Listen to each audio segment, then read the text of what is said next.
Halo teman-teman, perkenalkan nama saya Widya Dwi Rahmawati, NIM 1804056473 dari Sosiologi 2018B. Kali ini saya akan membahas mengenai relasi kuasa dalam kurikulum Merdeka Belajar. Sebelum itu, kita harus memahami konsep kekuasaan menurut Michel Foucault yang akan dijadikan landasan pada kajian berikut. Jadi, kekuasaan menurut Foucault mesti dipandang sebagai relasi-relasi yang beragam dan tersebar seperti jaringan yang mempunyai ruang lingkup strategis. Kekuasaan terjalin erat dengan pengetahuan. Pengetahuan membangun kekuasaan dengan menjadikan orang sebagai subjek dan selanjutnya mengatur subjek dengan pengetahuan. Dalam relasi kuasa, kurikulum Merdeka Belajar, kita harus memahami terlebih dahulu apa sih kurikulum itu. Kurikulum ialah seperangkat rencana dan pengaturan mengenai tujuan, isi dan bahan pelajaran, serta cara yang digunakan sebagai pedoman penyelenggaraan kegiatan pembelajaran untuk mencapai tujuan pendidikan tertentu. Keberadaan kurikulum bukan hanya sebatas perangkat berbagai mata pelajaran yang harus dipelajari oleh peserta didik, melainkan juga sebagai ajang kehendak politik, tuntutan dan aspirasi masyarakat, upaya personal pendidikan untuk disampaikan kepada generasi muda sebagai bekal hidup.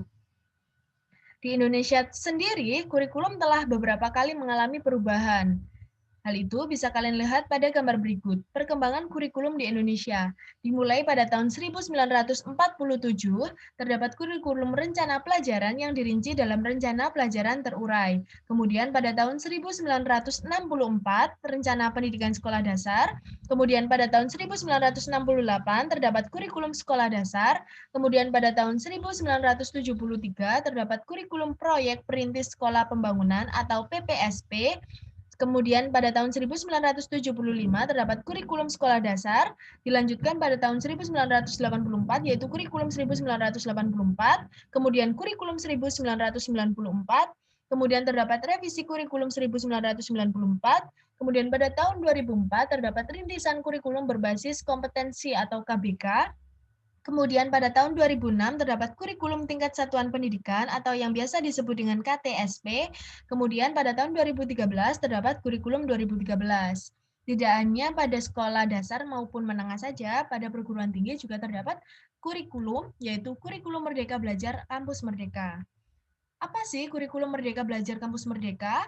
Kurikulum Merdeka Belajar Kampus Merdeka merupakan wacana yang dicanangkan oleh Menteri Kependidikan dan Kebudayaan, yaitu Nadiem Makarim. Kurikulum ini memiliki 4 program utama. Yang pertama, kemudahan pembukaan program studi baru, kemudian perubahan sistem akreditasi perguruan tinggi, kemudian kemudahan perguruan tinggi negeri menjadi perguruan tinggi negeri berbadan hukum, kemudian hak belajar 3 semester di luar prodi bagi mahasiswa. Kekuasaan memiliki hubungan timbal balik dengan pengetahuan. Penyelenggaraan pengetahuan menurut Foucault selalu memproduksi pengetahuan sebagai basis kekuasaan. Hal ini ditunjukkan dengan adanya kemudahan kampus menjadi perguruan tinggi negeri berbadan hukum. Dengan demikian, maka otonomi non-akademik dijadikan dalil kampus agar mencari biaya operasional mandiri. Sehingga kemungkinan yang dilakukan yaitu dengan menaikkan biaya pendidikan. Wacana kuasa pengetahuan tidak hanya berhenti sampai di situ saja. Dalam relasi kekuasaan dan pengetahuan juga tidak lepas dari diskursus wacana yang diproduksi melalui bahasa. Dalam Kampus Merdeka, pergeseran diskursus tersebut ditunjukkan dengan perubahan definisi satuan kredit semester atau SKS. Berdasarkan Permenristek Dikti nomor 44 tahun 2015, SKS merupakan takaran waktu kegiatan belajar berdasarkan proses pembelajaran maupun pengakuan atas keberhasilan usaha mahasiswa dalam mengikuti kegiatan kurikuler. Definisi SKS selama ini hanya terbatas pada metode pembelajaran di dalam kelas. Akan tetapi, pada konsep yang baru, mahasiswa diberikan hak untuk secara sukarela melakukan kegiatan di luar program studi, bahkan di luar perguruan tinggi. Perubahan tersebut ditetapkan dalam Permendikbud nomor 3 tahun 2020 tentang Standar Nasional Pendidikan Tinggi.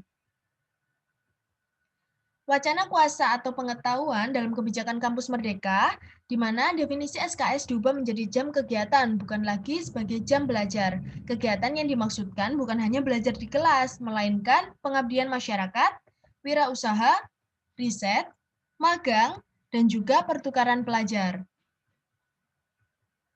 Sebenarnya tujuan kurikulum Merdeka Belajar itu apa sih? Menurut buku panduan Merdeka Belajar Kampus Merdeka halaman 3, program Merdeka Belajar atau Kampus Merdeka diharapkan dapat menjawab tantangan perguruan tinggi untuk menghasilkan lulusan yang sesuai perkembangan zaman, kemajuan iptek, tuntutan dunia usaha dan dunia industri, maupun dinamika masyarakat. Selain itu, Kampus Merdeka diharapkan dapat memberikan pengalaman kontekstual lapangan yang akan meningkatkan kompetensi mahasiswa secara utuh, siap kerja, atau menciptakan lapangan kerja baru. Dalam relasi kuasa, kurikulum Merdeka Belajar, maka relasi kekuasaan dan pengetahuan secara tidak langsung membentuk tubuh manusia untuk patuh. Dalam konsep pemikiran Foucault, hal itu disebut dengan genealogi atau proses pembentukan tubuh.